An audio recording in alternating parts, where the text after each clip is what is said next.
Okay जी, तो हम cover कर रहे हैं लिम्फोइड नियोप्लाज़्म और मैं आपको पढ़ा चुकी हूँ प्रिकर्सर बी सेल नियोप्लाज़्म और साथ-साथ प्रिकर्सर टी सेल नियोप्लाज़्म। अब मैं आपको पढ़ाऊँगी पेरिफेरल्स बी सेल नियोप्लाज़्म और उसके अंदर आज हम कवर करेंगे सीएलएल को।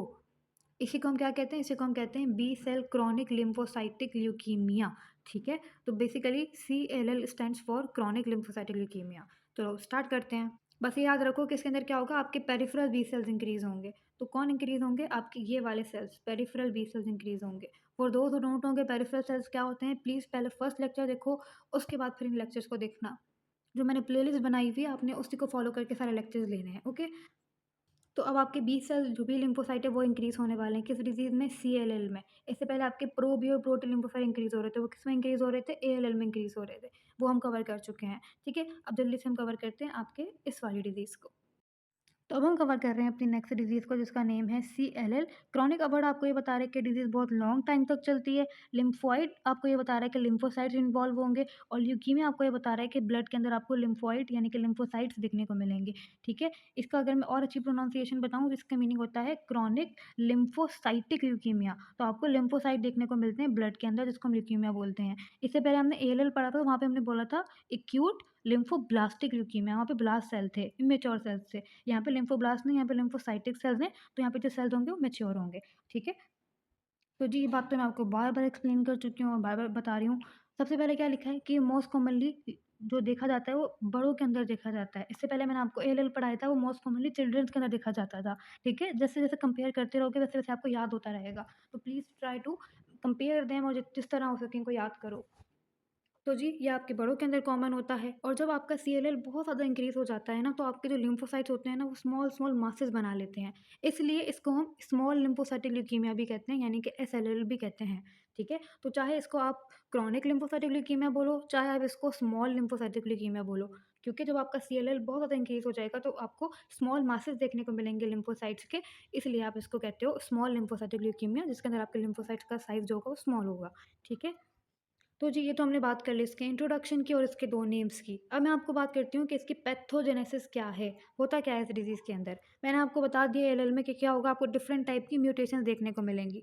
तो आपको डिलीशंस देखने को मिलती है। डिलीशन मैं आपको लास्ट वीडियो में भी एक्सप्लेन कर चुकी हूँ। डिलीशन का मतलब क्या होता है? फॉर एग्ज़ाम्पल ABCDEF था, अब इसकी जगह क्या हो जाएगा, ये जो बी है ये कट हो जाएगा और AC आपको देखने को मिल रहा है। मीन्स जीन्स का एक पार्ट कट हो जाता है, इसको हम क्या कहते हैं? डिलीशन। तो आपकी नॉर्मल क्रोमोसोम ये था, यहाँ पे बी की डिलीशन हो गई, अब ये आपका एब्नॉर्मल क्रोमोसोम है और ये एब्नॉर्मली क्या करेगा? एब्नॉर्मली आपके जो बी लिम्फोसाइट्स हैं, उनकी ग्रोथ करवाएगा, क्योंकि ये एब्नॉर्मल क्रोमोसोम है, एब्नॉर्मल फंक्शन करेगा और ज़्यादा बी सेल्स इंक्रीज़ होंगे, आपके ब्लड में आएँगे और आपको क्या कॉज़ करेंगे? सीएलएल कॉज़ करेंगे, ठीक है? Which is chronic lymphocytic leukaemia.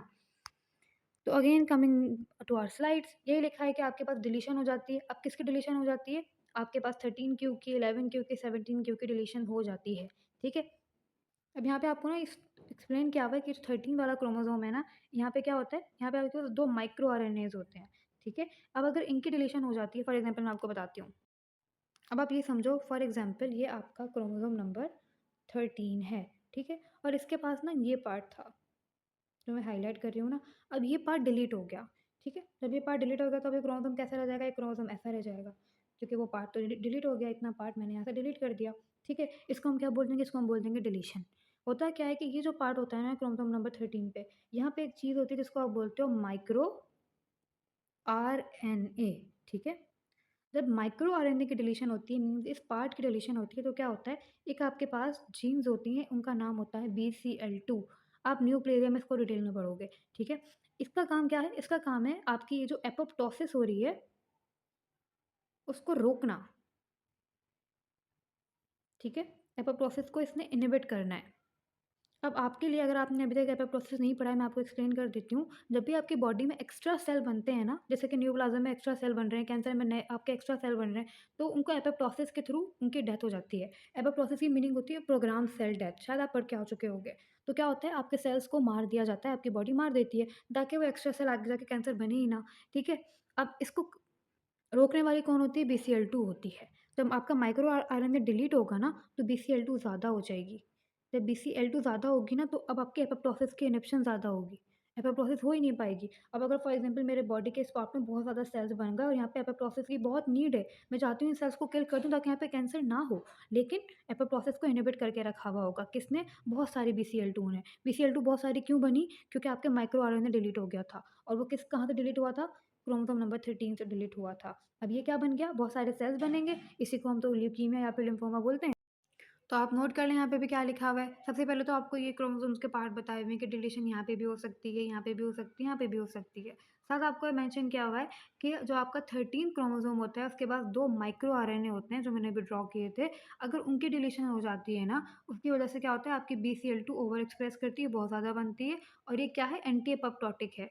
तो ये एपोप्टोसिस को नहीं होने देगी। अब फॉर एग्ज़ाम्पल आपके लिम्फोइड सेल्स बहुत ज़्यादा बन रहे थे, मुझे इनके एपोप्टोसिस करवा के इनको रोकना था। लेकिन मेरी बॉडी के अंदर ये म्यूटेशन हो गई है, इसकी वजह से क्या होगा, मेरी एपोप्टोसिस जो होगी वो इनहिबिट ही रहेगी। मेरे सेल्स ज़्यादा से ज़्यादा बढ़ते ही रहेंगे, एपोप्टोसिस नहीं हो पाएगी, ठीक है? इसी वजह से क्या होगा, इन सेल्स की डेथ नहीं हो पाएगी, ये सेल्स बहुत ज़्यादा बनेंगे, ब्लड में आ जाएँगे, ल्यूकीमिया कॉज़ कर देंगे। अब साथ-साथ यहाँ पे एक और आपकी जीन्स की म्यूटेशन एक्सप्लेन की हुई है, इसकी वजह से भी आपको CLL हो सकता है। BTK का मतलब क्या होता है? BTK का मतलब होता है ब्रूटोन टायरोसिन काइनेज, ठीक है? तो ब्रूटोन टायरोसिन काइनेज। तो इस जीन की म्यूटेशन की वजह से भी क्या होता है? CLL हो सकता है। किस तरह होगा?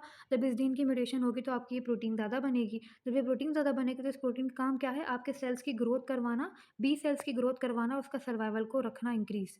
मैं आपको दिखाती हूँ। ये आपकी BTK प्रोटीन है। इसका काम क्या है? देखें, पहले आपके पास प्रीकर्सर सेल्स होते हैं, आपके लिम्फोइड सेल्स होंगे। इससे आपको प्रो बी लिम्फोसाइट मिलेगा, ठीक है? फिर आपको प्री बी सेल मिलेगा, फिर आपको एक इमैच्योर बी सेल मिलेगा, बाद में वो जाके मैच्योर हो जाएगा। इस तरह करके ये आपका बी सेल्स की फॉर्मेशन होती है, ठीक है? तो आप यहाँ पे नोट कर लो, ये जो BTK है, ये आपके सेल्स को मज़ीद मैच्योर होने में हेल्प कर रहा है, ये प्रोटीन हेल्प करती है। तो अब अगर फॉर एग्ज़ाम्पल ये BTK बहुत ज़्यादा इंक्रीज़ हो जाएगी, तो आपके सेल्स बहुत जल्दी-जल्दी क्या होंगे? मैच्योर होते जाएँगे। बहुत ज़्यादा जल्दी मैच्योर होंगे, बहुत सारे सेल्स बनते जाएँगे और ये सेल्स कहाँ पे आ जाएँगे? बोन मैरो से निकल के आपके ब्लड में आ जाएँगे, ल्यूकीमिया हो जाएगा, ठीक है जी? तो ये भी आपके पास जीन्स की म्यूटेशन की वजह से होती है। तो again I am telling you क्या होगा, BTK प्रोटीन ज़्यादा हो जाएगी, इसकी वजह से बी सेल्स की ग्रोथ और सर्वाइवल इंक्रीज हो जाएगा, ठीक है? अब आपको पता होगा कि आपकी बी सेल्स जो होती हैं उनका काम क्या होता है। बी सेल्स, मैं आपको अगेन फर्स्ट पिक्चर दिखाती हूँ। बी सेल्स का काम क्या है? खुद को प्लाज्मा सेल में कन्वर्ट करना, उसके बाद एंटीबॉडीज़ बनाना, राइट? अब फॉर एग्जांपल आपके ये जो कैंसर है जो हम पढ़ रहे हैं अभी, उसके अंदर क्या होता है, आपके बी सेल्स बहुत ज़्यादा इंक्रीज हो जाते हैं। जब ये बहुत ज़्यादा इंक्रीज हो जाते हैं तो प्लाज्मा सेल बहुत ज़्यादा बनेंगे। जब ये बहुत ज़्यादा बनेंगे तो एंटीबॉडीज़ बहुत ज़्यादा बनेंगी, राइट? तो एंटीबॉडीज़ इतनी ज़्यादा बन जाती हैं कि वो आपके बॉडी के नॉर्मल सेल्स को डिस्ट्रॉय करना शुरू कर देती हैं। वो अब नॉर्मल एंटीबॉडीज़ होती हैं, ठीक है? यही बात यहाँ पे लिखी हुई है कि सबसे पहले BTK प्रोटीन ज़्यादा बनी, इसकी वजह से क्या हुआ, बी सेल की ओवर सर्वाइवल ज़्यादा हुआ और आपके पास एंटीबॉडीज़ बन गई अगेंस्ट योर ओन RBC। आपको क्या देखने को मिलेगा? एनीमिया देखने को मिलेगा। प्लेटलेट्स के अगेन भी बन जाएँगे तो आपको उसकी भी कमी मिलेगी, इसको हम कहते हैं थ्रोम्बोसाइटोपिनिया, मीन्स बॉडी में प्लेटलेट्स की डेफिशिएंसी, वो भी आपको देखने को मिल सकती है, ठीक है? तो बहुत कुछ है इसकी पैथोजेनेसिस में, डिलीशन भी देखने को मिल सकती है, इस जीन की म्यूटेशन भी देखने को मिल सकती है और ट्राइसोमी भी देखने को मिल सकती है 12q की। अब ट्राइसोमी में यहाँ पे एक्सप्लेन नहीं कर रही, जब आपको म्यूटेशंस पढ़ाऊँगी तो एक्सप्लेन कर दूँगी। अभी के लिए बस यहाँ पे नाम याद कर लो कि ट्राइसोमी 12q भी इन्वॉल्व है इसके पैथोजेनेसिस में। तो कोई भी रीज़न हो सकता है और CLL हो सकती है, ठीक है? कोई भी नहीं, मतलब ये 3 ही रीज़न्स होंगे।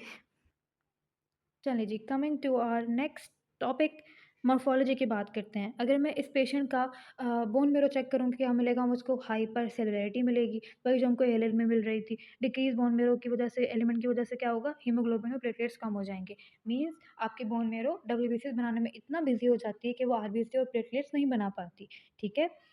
तो अगर आप नोट करो, ब्लड के अंदर आपको क्या मिलेगा? ब्लड के अंदर आपको small small round round lymphocytes देखने को मिलेंगे, इसलिए हम इसको क्या कहते हैं? स्मॉल लिम्फोसाइटिक ल्यूकीमिया कहते हैं। छोटू-छोटू आपको लिम्फोसाइट देखने को मिलते हैं, सही है? तो इसको हम क्या बोलेंगे? Small round lymphocyte.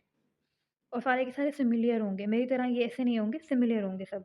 Smudge cell आपको देखने को मिलते हैं। देखिए ये जो सेल्स हैं ना, ये जो मैं अभी ड्रॉ कर रही हूँ, ये बड़े ही ना इमैच्योर से फ्रेजाइल से होंगे, क्योंकि ये क्या हैं? ये अब नॉर्मल सेल्स हैं, ये कैंसर में बने हैं। बस जल्दी-जल्दी बन-बन के ब्लड में आते गए हैं, ठीक है? तो ये बड़े ही फ्रेजाइल से होंगे। जब मैं इसका स्मेयर बनाने की कोशिश करूँगी, मैं इसको स्टडी करने की कोशिश करूँगी, तो क्या होगा? सिर्फ़ टच करने से ही ना ये इस तरह करके बिखर जाता है सेल, टूट जाता है। तो इसको हम क्या कहते हैं? इसको हम कहते हैं स्मज सेल। ये कब होता है? जब हम आप इसका स्मेयर बना के प्रिपेयर कर रहे होते हैं और चेक करना चाह रहे होते हैं इसको माइक्रोस्कोप कि ये कैसा है। इतनी देर में ये सेल टूट जाता है, तो इसको हम क्या कहते हैं? स्मज सेल, ठीक है? क्या हुआ? ओके, इसको हम कहते हैं स्मज सेल। इसी को हम क्या कहते हैं पैराशूट या फिर बास्केट सेल भी कहते हैं। तो ये सेल आपको कहाँ देखने को मिलते हैं? सीएलएल में देखने को मिलते हैं, याद करना है फॉर द एमसीक्यू। अच्छा, ऐसा होता क्यों है वैसे? क्योंकि आपके जो लिम्फोसाइट्स होते हैं ना उनके पास एक तरह का आई डोंट नो ये क्या हो रहा है? हाँ जी, तो मैं आपसे कह रही थी कि आपके जो लिम्फोसाइट्स होते हैं, ये ऐसा होता क्यों है कि ये इतने फ्रेजाइल से होते हैं? क्योंकि इनके पास इनकी एक साइटोस्केलेटल प्रोटीन होती है जिसका नेम होता है विमेंटिन। ये वो लॉस कर देते हैं और ये बड़े फ्रेजाइल से हो जाते हैं। इसी वजह से क्या होगा जब हम इसका स्मेयर बनाने की कोशिश करेंगे तो ये टूट जाएँगे, इसको हम बोलेंगे स्मज सेल, पैराशूट सेल या फिर बास्केट सेल। तो ये तो हमने बात की इनके ब्लड की। अब अगर मैं इसका लिम्फ नोड चेक करूँगी तो मुझको क्या मिलेंगे? बहुत सारे डिफ्यूज़ली बिखरे हुए, स्प्रेड हुए हुए स्मॉल-स्मॉल लिम्फोसाइट्स मिलेंगे। प्रोलिफरेशन सेंटर्स मिलेंगे जो कि पैथोग्नोमिक होते हैं, उससे आप पहचान लेते हो कि सीएलएल है, ठीक है? प्रोलिफरेशन सेंटर सेंटर किस तरह होगा? जैसे फॉर एग्ज़ाम्पल बहुत सारे सेल्स होंगे वो इस तरह करके प्रोलिफरेट होने की बहुत सारा बनने की कोशिश कर रहे होंगे, उन्हें हम बोलते हैं प्रोलिफरेशन सेंटर। वो आपको देखने को मिल सकता है लिम्फ नोड्स के अंदर ऐसे पेशेंट्स के, ठीक है? कभी-कभी आप लिम्फ नोड देखोगे तो आपको लार्ज लिम्फोसाइट मिलेंगे और स्मॉल मिलेंगे इन द बैकग्राउंड। तो फॉर एग्ज़ाम्पल अगर मैं इसको भी ड्रॉ करने की कोशिश करूँ, तो ये आपके पास लार्ज लिम्फोसाइट्स होंगे लिम्फ नोड के अंदर और पीछे आपके यही जो आपके नॉर्मल छोटे-छोटे जो सेल्स होंगे वो होंगे। तो आपको लार्ज लिम्फोसाइट मिलेंगे और with the background of the small lymphocyte, ठीक है? यही बात यहाँ पे मेंशन की हुई है। लास्टली अगर आप यहाँ पे बात करेंगे इम्यूनोफिनोटाइप की तो सेल्स आपको कैसे मिलेंगे? वही सबसे पहले तो ऑफ कोर्स ये बी सेल्स का ट्यूमर है तो आपको बी सेल के मार्कर मिलेंगे। कौन-कौन से 19, 10 और 20। तो बी सेल के पास कौन-कौन से होते हैं? 19, 10 और 20 होते हैं। ठीक है? साथ आपको बीसीएल2 भी मिलते हैं। तो ये बीसीएल2 बड़ा इंपॉर्टेंट है, इसे आप पहचान लेते हो कि अगर सेल के पास ये बीसीएल2 है तो इसका मतलब ये कौन-सा सेल है? ये इस ल्यूकीमिया का सेल है। ठीक है? तो इस तरह करके सेल के पास मार्कर लगे होंगे। अगेन आई एम ड्राइंग 19 होगा, 10 होगा और 20 होगा और बीसीएल2 भी होगा, ठीक है? तो इन सेल मार्कर से मैं पहचान लूँगी ये सेल किसका है, सीएलएल का सेल है। तो ये सेल मार्कर मुझे याद करना है। अब हम बात करेंगे सीएलएल के क्लिनिकल फीचर्स की, उसके बाद विल एंड दिस टॉपिक। सबसे पहले लिखा है कि ये आपके पास शुरू में एसिम्प्टोमेटिक होता है। तो कोई पेशेंट है उसको सीएलएल है लेकिन शुरू में उसको सिम्पटम्स ही नहीं आएँगे, उसको पता ही नहीं होगा कि उसको क्रॉनिक लिम्फोइड ल्यूकीमिया है, ठीक है? फिर क्या होगा उसको नॉन स्पेसिफिक सिम्पटम्स आना शुरू होंगे जो उसको नॉर्मल लगेंगे, जैसे कि फटीग या फिर वेट लॉस या फिर एनोरेक्सिया।